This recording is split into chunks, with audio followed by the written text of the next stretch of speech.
Rodrigo Goes a 24 ans. Il joue au Real Madrid. Et en ce moment, tout le monde se pose la même question. Est-ce qu'il va rester ou partir? Parce que ce qui se passe dans les coulisses du club, ça change tout. Rodrigo vit quelque chose de compliqué. Il marque des buts importants. Mais il sent la pression monter.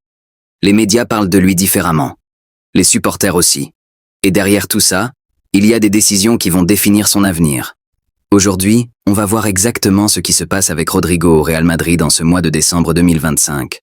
On va parler de sa situation actuelle, de ce qu'il ressent, de ses performances récentes, et surtout, de ce qu'il attend dans les prochains mois. Problème. Rodrigo est dans une position bizarre. Il est talentueux, tout le monde le sait. Mais au Real Madrid, être talentueux ne suffit pas. Il faut être constant. Il faut être décisif. Et cette saison, Rodrigo a eu des hauts et des bas. Il y a eu des matchs où il a brillé, et d'autres où on ne l'a presque pas vu. Le problème, c'est que le Real Madrid ne peut pas se permettre d'attendre. Le club joue sur tous les fronts. La Liga, la Ligue des Champions, la Coupe du Roi. Chaque match compte.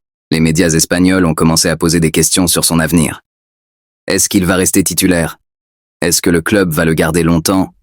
Et surtout, est-ce que d'autres clubs vont essayer de le recruter? Parce que oui, il y a des rumeurs. Et ces rumeurs deviennent de plus en plus sérieuses. Exploration 1, contexte actuel. En décembre 2025, Rodrigo est dans une saison qui teste sa mentalité. Le Real Madrid joue énormément de matchs. La pression est partout. Chaque semaine, il y a un match décisif. Et Rodrigo, comme tous les autres joueurs, doit répondre présent à chaque fois.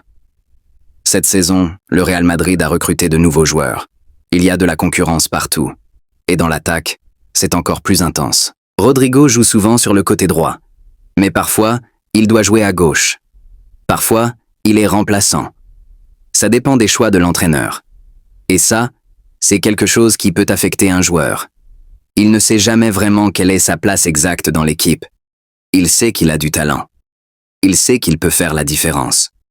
Mais il doit prouver ça encore et encore. Les supporters du Real Madrid sont exigeants. Ils veulent de voir des buts. Ils veulent de voir des actions décisives. Et quand un joueur passe 2 ou 3 matchs sans marquer, ils commencent à critiquer. Rodrigo a ressenti ça cette saison. Il y a eu des moments où le stade était un peu silencieux quand il touchait le ballon. Et ça, pour un joueur, c'est dur à vivre. Les médias aussi parlent beaucoup. Chaque jour, il y a des articles sur Rodrigo. Sur ses performances, sur son futur, sur les clubs qui pourraient le vouloir. Ça crée une pression mentale énorme. Exploration 2. État physique et mental. Rodrigo a 24 ans. Il est jeune. Mais cette saison, il a joué beaucoup de matchs. Trop peut-être. Le Real Madrid a besoin de lui. Et quand une équipe a besoin de toi, tu joues. Même si tu es fatigué. Rodrigo a enchaîné les matchs depuis le début de la saison. La Liga, la Ligue des Champions, la Coupe du Roi, et même des matchs avec l'équipe nationale du Brésil. C'est beaucoup pour un corps humain. Et ça se voit. Il y a eu des matchs où Rodrigo semblait moins explosif que d'habitude. Moins rapide. Moins dangereux dans ses dribbles. Ce n'est pas parce qu'il ne veut pas. C'est parce que le corps a des limites. Et quand tu joues tous les 3 jours pendant des mois, ton corps finit par te le faire savoir. Mais ce n'est pas seulement physique. C'est aussi mental. Parce que quand tu es fatigué physiquement, ta tête en souffre aussi. Tu commences à douter. Est-ce que je suis assez bon? Est-ce que l'entraîneur croit encore en moi? Toutes ces pensées viennent quand tu es épuisé. Et Rodrigo a dû gérer ça pendant plusieurs semaines. Le club a vu ça. L'entraîneur aussi. Ils lui ont donné quelques jours de repos. Ils ont parlé avec lui. Mais au Real Madrid, le repos ne dure jamais longtemps. Rodrigo a donc continué à jouer, même fatigué, même avec des doutes. Parce que c'est ça, être un professionnel. Exploration 3. Retour à l'efficacité. Récemment, Rodrigo a marqué des buts importants. Des buts qui ont rappelé à tout le monde pourquoi il est au Real Madrid. Il y a eu ce match en Ligue des Champions où il a marqué un but décisif dans les dernières minutes. Un but qui a donné la victoire à son équipe. Le stade a explosé. Les supporters l'ont applaudi. Et là, Rodrigo a senti que la confiance revenait.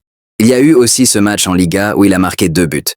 2 buts propres, bien placés, qui ont montré qu'il est capable de faire la différence quand ça compte. Et après ces matchs, les médias ont changé de ton. Ils ont arrêté de poser des questions sur son avenir. Ils ont commencé à parler de son talent. Rodrigo a senti ce changement. Et ça lui a fait du bien. Parce que quand tu marques des buts, tout devient plus facile. Les supporters te soutiennent. L'entraîneur te fait confiance. Tes coéquipiers te cherchent sur le terrain. Et toi, tu joues avec plus de liberté. Mais Rodrigo sait aussi que le football, c'est imprévisible. Un jour, tu es le héros. La semaine suivante, tu peux être critiqué. Alors il ne se repose pas sur ses lauriers. Il continue à travailler. Il continue à s'entraîner dur. Parce qu'il sait que pour rester au sommet, il faut être constant. Exploration 4. Sa place dans le projet. Parlons de sa place dans le projet du Real Madrid. Rodrigo est un joueur important pour le club. Mais est-ce qu'il est indispensable? C'est la vraie question. Parce qu'au Real Madrid, il y a beaucoup de talent. Et dans l'attaque, il y a une concurrence énorme. L'entraîneur aime Rodrigo. Il le dit publiquement. Il dit qu'il compte sur lui. Mais en même temps, il doit faire des choix. Et parfois, ces choix ne favorisent pas Rodrigo. Parfois, il commence sur le banc. Parfois, il joue seulement 30 minutes. Et ça, c'est frustrant pour un joueur de son niveau. Rodrigo a parlé avec l'entraîneur plusieurs fois. Il a demandé plus de clarté. Il a demandé quel est son rôle exact dans l'équipe. Et l'entraîneur lui a répondu honnêtement. Il lui a dit qu'il est un joueur clé. Mais il lui a aussi dit qu'il doit accepter la rotation. Parce que l'équipe joue trop de matchs pour que les mêmes joueurs jouent à chaque fois. Rodrigo a compris ça. Mais ça ne veut pas dire qu'il est satisfait. Le Real Madrid a un projet à long terme. Ils veulent construire une équipe qui peut dominer pendant des années. Et Rodrigo fait partie de ce projet. Mais il n'est pas le seul. Il y a d'autres jeunes joueurs qui poussent aussi. Et ça crée une dynamique où tout le monde doit prouver sa valeur en permanence. Rodrigo sait qu'il a deux options. Soit il accepte cette situation, et il se bat pour avoir plus de temps de jeu, soit il commence à penser à d'autres possibilités. Et c'est là qu'on arrive aux rumeurs. Les rumeurs et perspectives d'avenir. Parce que oui, il y a des rumeurs. Des clubs en Angleterre ont posé des questions sur Rodrigo. Des clubs en Italie aussi. Ils savent qu'il est talentueux. Ils savent qu'il pourrait être une star dans leur équipe. Et ils sont prêts à faire des offres sérieuses. Le Real Madrid a reçu des appels. Pas officiels encore, mais des appels informels. Des agents qui testent le terrain. Qui veulent savoir si le club serait ouvert à vendre Rodrigo. Et la réponse du Real Madrid, pour l'instant, c'est non. Ils veulent le garder. Ils croient en lui. Mais ils savent aussi que si une offre énorme arrive, ils devront réfléchir. Rodrigo, de son côté, n'a pas pris de décision. Il aime le Real Madrid. Il aime jouer dans ce club. Mais il veut aussi jouer régulièrement. Il veut être titulaire. Il veut être important. Et si ça ne peut pas se faire à Madrid, alors oui, il va écouter d'autres propositions. Son entourage est divisé. Certains lui disent de rester, de se battre pour sa place. D'autres lui disent qu'il mérite mieux, qu'il mérite un club où il sera la star. Et le mercato arrive bientôt. Janvier 2026. C'est dans quelques semaines. Et d'ici là, beaucoup de choses peuvent se passer. Des clubs vont faire des offres. Le Real Madrid va prendre des décisions. Et Rodrigo va devoir choisir. Conclusion. Rodrigo Góes a 24 ans. Il est à un moment clé de sa carrière. Il a prouvé qu'il a du talent. Il a marqué des buts importants. Mais maintenant, il doit décider ce qu'il veut pour son avenir. Est-ce qu'il veut être un joueur parmi d'autres dans un grand club? Ou est-ce qu'il veut être la star d'une autre équipe? Les prochains mois vont être décisifs. Le Real Madrid va observer ses performances. Les autres clubs vont continuer à surveiller sa situation. Et Rodrigo va devoir faire un choix. Un choix qui va définir le reste de sa carrière. Une chose est sûre. Rodrigo a tout pour réussir. Il a le talent. Il a la mentalité. Il a l'âge parfait. Maintenant, il doit juste trouver le bon endroit où il peut exprimer tout ça.